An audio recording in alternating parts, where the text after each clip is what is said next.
स्वागत है आप सभी लोगों का एक बार फिर से इस लाइव सेशन में। आज एक बहुत इंपॉर्टेंट सेशन होने वाला है क्योंकि आज हम पेडागॉजी के बहुत ही इंपॉर्टेंट सेशन को डिस्कस करेंगे। टेस्ट 1 ऑलरेडी अपलोड हो चुकी है, यहां ऊपर आई बटन पे आ रहा होगा, वहां से आप टेस्ट 1 देख लेना। आज की हमारी वीडियो टेस्ट 2 है, तो प्लीज सभी लोग जल्दी जल्दी जुड़ जाइए, जिससे ज्यादा से ज्यादा लोग होंगे तो वीडियो को स्टार्ट करने में ज्यादा मजा आएगा। ठीक है, स्टार्ट कर रहा हूं मैं वीडियो को और आप लोग एक बार शेयर जरूर करिएगा। वीडियो अगर पसंद आएगी तो लाइक भी करिएगा। वीडियो पहली बार देख रहे हैं तो सब्सक्राइब बटन प्रेस जरूर करिएगा। स्टार्ट कर रहे हैं वीडियो को। तो फर्स्ट क्वेश्चन है आपके सामने। एज यूजुअल जो क्वेश्चंस होंगे इस पूरे सेशन में वो हिंदी लैंग्वेज में होंगे, बट जो भी डिफिकल्ट वर्ड होंगे मैं उनको इंग्लिश में भी ट्रांसलेट कर दिया करूंगा।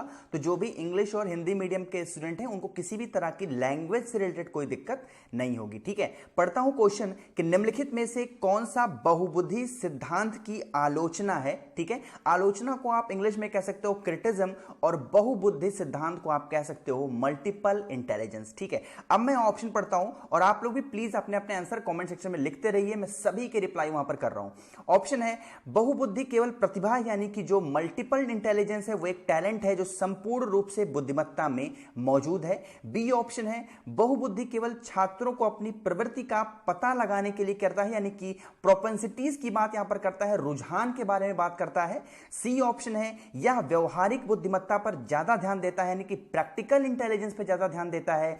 या फिर डी ऑप्शन है यह अनुभवजन्य साक्ष्य द्वारा, यानी कि एविडेंस की यहां पर बात नहीं किया जा सकता, यह आपको बताना है। तो जो फर्स्ट ऑप्शन आपको सामने यहां पर दिख रहा होगा, जो बहुबुद्धि केवल प्रतिभा, ये एक तरीके का टैलेंट है जो आपके पूरे बॉडी में मौजूद होता है, यही इसकी आलोचना है, यही इसका क्रिटिज्म है। ठीक है, जिन लोगों को ऑडियो में अगर दिक्कत आ रही होगी तो प्लीज ईयरफोन का इस्तेमाल कर लीजिए, आपको आवाज अच्छी आएगी। ठीक है, बढ़ते हैं क्वेश्चन नंबर 2 पे।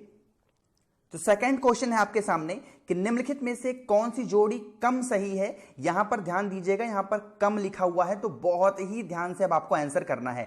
ऑप्शन पढ़ता हूं। बच्चे प्रवेश करते हैं भाषा के बारे में निश्चित ज्ञान, बिल्कुल सही बात यहां पर लिखी गई है, पहला ऑप्शन तो हमारा बिल्कुल सही है।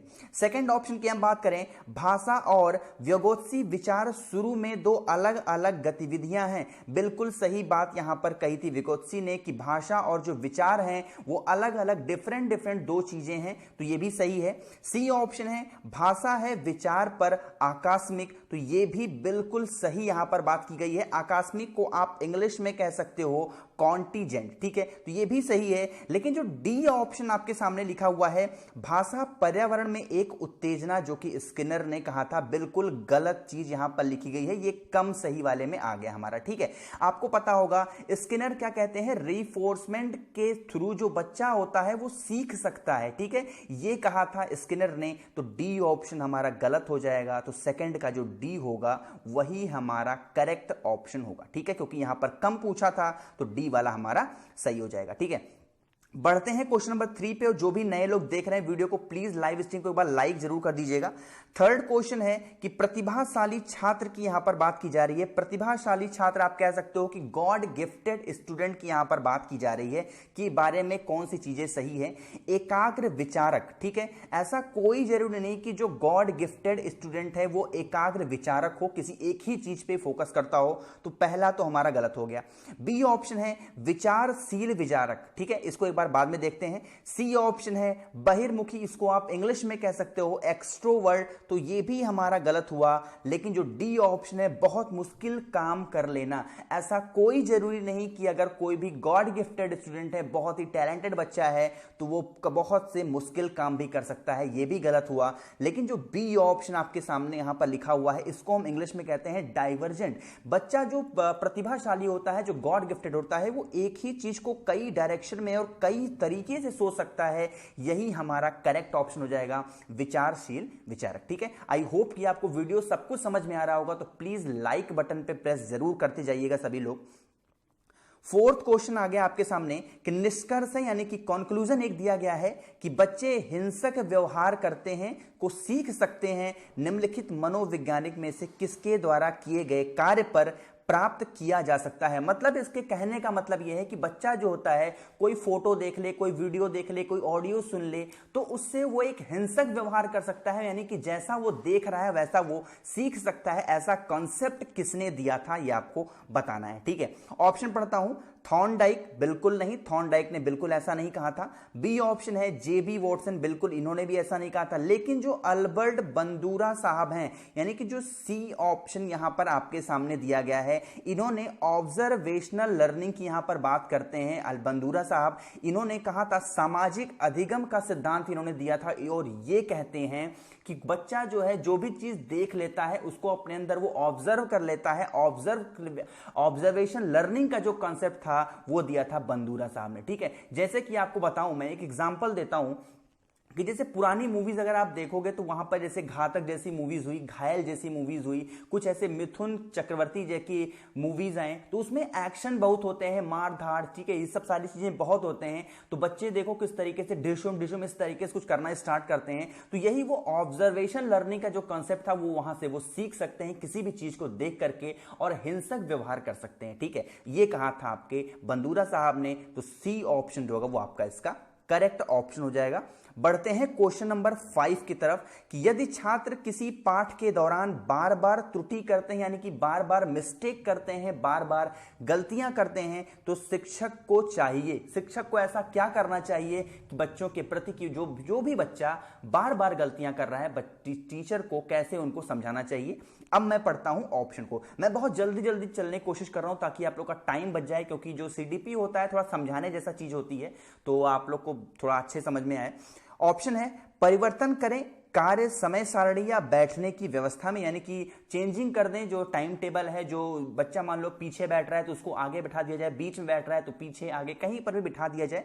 बी ऑप्शन है, कुछ समय तक उसको अकेला छोड़कर फिर वापस आए। बिल्कुल गलत चीज है, ऐसा कभी नहीं करना चाहिए, क्योंकि मान लीजिए कि बच्चा जो है दिमागी तौर से थोड़ा सा कमजोर है, अगर आप उसको डांट करके समझा करके चले जाते हो तो वो कुछ गलत काम भी कर सकता है, सुसाइड वगैरह तक का भी मामला यहां पर हो सकता है। सी ऑप्शन है, गलत छात्रों के बारे में प्रिंसिपल से शिकायत करें, और डी ऑप्शन है, छात्रों को कक्षा के बाहर खड़ा करें।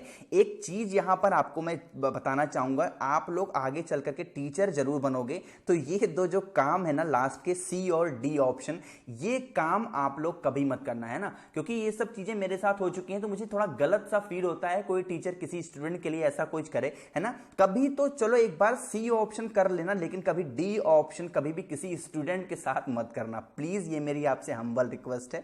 चलो अब मैं पढ़ता हूं, बताता हूं आपको कि एक्चुअली इसको करना क्या चाहिए। देखिए जो ए ऑप्शन यहां पर आपके सामने लिखा हुआ है, यही इसका सही हो जाएगा कि जो बच्चा बार बार गलती कर रहा है ना, तो उसको समझाने की जरूरत है कि भाई आप इस तरीके से पढ़ो, ठीक है। उसके कुछ टाइम टेबल में चेंज कर दो, उसको कोई सब्जेक्ट समझ नहीं आ रहा है तो उसको सब्जेक्ट को चेंजिंग करके कुछ अलग तरीके से टाइम टेबल में आगे पीछे बिठा के बैठने की व्यवस्था करनी चाहिए। यही कहता है हमारा जो है बार बार जो भी बच्चा त्रुटि करता है शिक्षक को करना चाहिए। तो ए ऑप्शन हमारा सही हो जाएगा, ठीक है। बढ़ते हैं क्वेश्चन नंबर 6 की तरफ कि एक निकट परीक्षा के कारण चिंता का प्रबंधन करने के लिए कुछ तकनीकें निम्नलिखित में से हैं किसी एक को छोड़कर। जैसे कि आपका मान लो कि एग्जाम आ गया है सीटेट का, तो अब आपके दिमाग में टेंशन चलती रहेगी और आपको बताना है कि ऐसी कौन सी चीजों को छोड़ के आपको टेंशन नहीं करनी है ना। जैसे फर्स्ट ऑप्शन है प्रश्न पत्र के पैटर्न से परिचित होना। बिल्कुल सही काम है, क्योंकि अगर जब तक आपको पैटर्न नहीं पता रहेगा किसी पेपर का, तब तक आप कैसे कोई एग्जाम क्वालिफाई कर सकते हो। आपको पता होना चाहिए कि एग्जाम में 100 क्वेश्चन आ रहे हैं, 150 क्वेश्चन आ रहे हैं, नेगेटिव मार्किंग है कि नहीं है, ठीक है, लैंग्वेज क्या होगी, कौन सा सब्जेक्ट है, ये सारी चीजें आपको पता होनी चाहिए। तो पहला तो हमारा सही हुआ। बी ऑप्शन है परिणाम के बारे में बहुत अधिक सोचना, इसको बाद में डिस्कस करते हैं। सी ऑप्शन है समर्थन की मांग। बिल्कुल सही आप कर सकते हो, समर्थन ले सकते हो, किसी से कोई चीज की हेल्प ले सकते हो, हेल्प मांग सकते हो अपनी पढ़ाई से रिलेटेड, कोई भी चीज से रिलेटेड। डी ऑप्शन है अच्छे से दोहराना। जब आपका एग्जाम नजदीक हो गया है तो रिवीजन करना बहुत जरूरी होता है। तो ए ऑप्शन, सी ऑप्शन और डी ऑप्शन तो आपका सही हुआ, लेकिन जो बी ऑप्शन आपके सामने है परिणाम यानी कि रिजल्ट के बारे में बहुत अधिक कभी भी नहीं सोचना चाहिए, यही एक चिंता का विषय बन जाता है। तो बी ऑप्शन हमारा इसका सही हो जाएगा, ठीक है। आई होप समझ में आ गया होगा आपको। तो प्लीज लाइव स्ट्रीम को एक बार लाइक कर दीजिए। वीडियो पहली बार देख रहे रहे हैं तो सब्सक्राइब बटन पर प्रेस जरूर करते जाइएगा।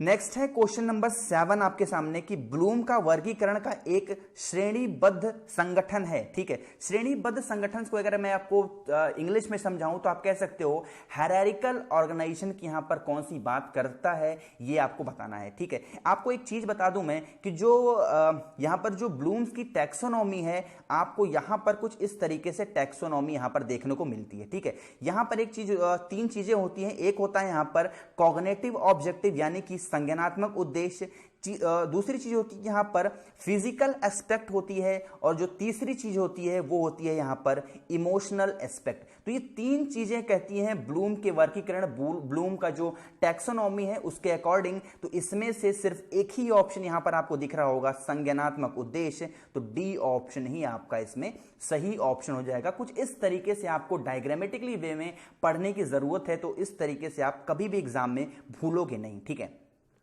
बढ़ते हैं क्वेश्चन नंबर 8 की तरफ। ठीक है, बहुत ही प्यारा सा क्वेश्चन है कि भले ही यह उनकी सुरक्षा जरूरतों का उल्लंघन में स्पष्ट रूप से था, फिर भी कैप्टन बत्रा देश की रक्षा करते हुए शहीद हो गए।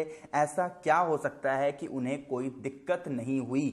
अब एक चीज मैं आपको दिखाता हूं, ये इमेज आपके सामने है, एक इसको मैं जूम करता हूं। ये है कैप्टन बत्रा साहब, और इनको सल्यूट है मेरा कि उन्होंने बहुत अच्छे तरीके से लड़ाइयां लड़ी, बहुत अच्छे तरीके से उन्होंने प्लान बनाया ताकि हम लोग कारगिल युद्ध जो था वो हम लोग जीत गए। ठीक है, अब इसको मैं थोड़ा जूम आउट करता हूं। अब हम बढ़ते हैं ऑप्शन की तरफ।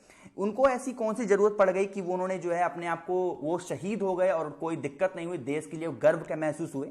ऑप्शन है उपन्यास का अनुभव। बिल्कुल गलत चीज है, ऐसा कोई जरूरी नहीं कि अगर कोई जवान जो है वो देश की सुरक्षा में जा रहा है तो उसको उपन्यास का हानिकार का नॉलेज है, ऐसा बिल्कुल गलत है ये। बी ऑप्शन है आत्म प्राप्ति को प्राप्त किया, बिल्कुल सही है, और ऑप्शन पढ़ने की हमको जरूरत नहीं है, बिल्कुल सही यही चीज यहां पर लिखी गई है। जो उनका सेल्फ डिपेंडेंस था ना अपने अंदर कि मुझे देश के लिए कुछ करना है, कुछ कर करके मिटना है, देश के लिए नाम रोशन करना है, यही इसका करेक्ट ऑप्शन हो जाएगा। आत्म प्राप्ति को प्राप्त किया, तो बी ऑप्शन हमारा इसका करेक्ट ऑप्शन हो जाएगा। देख सकते हैं आप किस तरीके से भी क्वेश्चन आपके सीडीपी में आते हैं। एक्चुअली ये सीटेट में नहीं, बट मैंने देखा है इसको, हिमाचल प्रदेश के पेपर में आया हुआ क्वेश्चन है 2015 में। बढ़ते हैं हम क्वेश्चन नंबर 9 की तरफ। निम्नलिखित में से कौन सा सही रूप से मेल खाता है ये आपको बताना है यहां पर। ठीक है, कौन सा अच्छा है यहां पर। ऑप्शन पढ़ता हूं, शारीरिक या फिर पर्यावरण विकास आप कह सकते हो इसको आप। फिजिकल क्या पर्यावरण विकास है? जी नहीं, बिल्कुल गलत यहां पर चीज लिखी गई है, सही मेल नहीं खाता है। बी ऑप्शन है संज्ञानात्मकता की यहां पर बात अगर हम करें तो कॉग्निटिव अगर है तो परिवक्त विकास, परिपक्वता विकास को आप कह सकते हो। मैच्योरिटी की यहां पर हम बात नहीं करते हैं संज्ञानात्मक में। सी ऑप्शन है सामाजिक को हम पर्यावरण विकास का रूप देते हैं, बिल्कुल सही बात यहां पर लिखी गई है। जो सामाजिकता होती है, जो सोशलिज्म है, उसको हम कहते हैं क्या है? पर्यावरण विकास है। ठीक है, तो सी ऑप्शन हमारा सही हो जाएगा। जो डी ऑप्शन है नैतिक यानी कि जो मोरल है, यहां पे परिपक्वता की बात की जा रही है, यानी कि मैच्योरिटी की बात की जा रही है, बिल्कुल यहां पर गलत है। अगर यहां पर पर्यावरण विकास की बात लिखी होती तो नैतिकता जो होता है वो पर्यावरण विकास में हम लेते हैं तो सही हो जाता, लेकिन यहां पर परिपक्व लिखा हुआ है तो डी भी हमारा गलत हुआ। तो सी ऑप्शन 9 का हमारा सही मेल खाता है, यही हमारा करेक्ट हो जाएगा। ठीक है, बढ़ते हैं क्वेश्चन नंबर 10 की तरफ, और इस सेशन का लास्ट क्वेश्चन है हमारा। लिखा हुआ है कि एक शिक्षक बच्चों को समान पानी से भरे 2 गिलास दिखाता है। ठीक है, वह उन्हें 2 अलग अलग गिलासों में खाली करता है, जिसमें से एक लंबा है और एक चौड़ा है। वह अपने कक्षा में यह पहचानने के लिए कहता है किसमें ज्यादा रस होगा। ज्यादा छात्र उत्तर देते हैं कि लंबे में। इससे छात्रों के समझने में कठिनाई हुई। क्वेश्चन थोड़ा सा बड़ा है, मैं इसको समझाने की कोशिश करता हूं। एक टीचर है जो 2 गिलास बच्चों के सामने रख रहा है, एक लंबा रख रहा है और एक चौड़ा गिलास रख रहा है, और ये इनमें से कह रहा है कि बताओ कि इनमें से पानी किस गिलास में ज्यादा होगा। ठीक है, बच्चे कहते हैं कि लंबे वाले गिलास में पानी ज्यादा होगा। तो टीचर क्या सोच रहा है कि बच्चे क्या देख करके इस चीज को रिप्लाई कर रहे हैं, किस चीज को देख करके इसका आंसर कर रहे हैं। ऑप्शन है आवास, आप कह सकते हो इंग्लिश में अकोमोडेशन, बी ऑप्शन है केंद्रीकरण या फिर कह सकते हो डिसेंटरिंग, सी ऑप्शन है उत्क्रमण या फिर आप कह सकते हो रिवर्सिबिलिटी या फिर इनमें से कोई नहीं। ध्यान रखिएगा जो केंद्रीकरण होता है, जो डिसेंट्रेशन, जो डिसेंटरिंग होता है, इसकी वजह से जो बच्चा है वो सिर्फ एक ही तरफ केंद्रित कर पा रहा है, ये इसकी पूरे एरिया को तरफ ध्यान नहीं दे पा रहा है। इसका जो है जो केंद्र बना हुआ है सिर्फ सामने की तरफ वो देख रहा है, वो देख रहा है कि इसमें पानी यहां तक भरा हुआ है तो यही इसमें ज्यादा पानी होगा। ठीक है, तो बी ऑप्शन होगा केंद्रीकरण, इसका करेक्ट ऑप्शन हो जाएगा। ठीक है, तो ये पैडागॉजी तो था, उसका मैंने 10 क्वेश्चन करा दिया आपको। सीडीपी थोड़ी सी बोरिंग होती है बट थोड़ा सा मैंने इंटरेस्टिंग बनाने की कोशिश की, तो आई होप कि आपको वीडियो जरूर पसंद आई होगी। तो वीडियो पसंद आई है तो प्लीज इसको शेयर जरूर करिएगा अपने दोस्तों के साथ, जहां पर भी आप हैं, व्हाट्सएप, टेलीग्राम, और एक बार वीडियो को लाइक करते हुए जरूर जाइएगा। वीडियो कैसी लगी कॉमेंट सेक्शन में जरूर बताइएगा। Thank you so much for watching this video. Keep smiling, stay home, stay safe.